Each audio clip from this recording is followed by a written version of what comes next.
So this really cool guy I know, who was a graphic designer as well, came to me and said, "Why is your color scheme reds and oranges when your name says Audiostorm? I associate storm with blues and purples."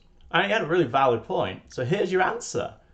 I've done a bunch of little businesses before I got to Audiostorm, learning the ropes, as it were. And one of those businesses was actually to do with media, video, and also web design, a bunch of things. And I named that company Visual Storm. And Visual Storm, I still have the .co.uk for that. I don't think there's anything useful there, or I might read it out. Anyway, Visual Storm had blues and purples and colours, and I found those colours to be a little bit depressing. I know in the industry, they're very powerful colours. They sell well. I never really gel with it. So when I launched my pedal company, I was trying to come up with names for it, and I came up with a few names and tried a couple of names at the beginning. I settled on Audiostorm. I thought that's cool, and then the domain was not available, so I grabbed the nearest I could, and yeah, I started thinking about the colours, and I thought I want it to be red. Red is the color of rock and roll, of sex and blood.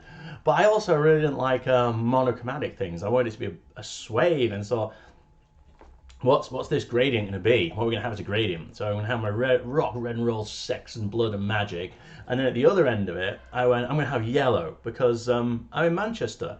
And you may or may not know, the symbol of Manchester is the B, which symbolises industrial work and intensity and being really focused and working hard. And the B is yellow. So we've got our yellow, we've got our red, and let's swoop through the orange, because orange is the colour of egg yolks and rebirth and being born and energy. Energy is orange. And so I tried this yellow, orange, red swathe, and I just really loved it. And I thought it symbolises all the things I want to put into this company. The energy of it, the fire, sex and magic of it, the working hard of it. But it wasn't quite right. And it needed some darkness in there. And I kind of tried some blacks. I wasn't totally sold on black. You know, black is a very metal colour. I wasn't quite, and I hit the other symbolism I was put in was a really dark brown, and the actual shade of brown is Paxilin PCB brown, which of course is old vintage amplifiers. They're all made on these brown Paxilin turret boards. I thought, here we have it, we've got it, and that is why we have the colours we do. That's the origin of it. Far more complicated than you expected, hey? You know, and as I was putting together, it occurred to me that it did look kind of like a firestorm.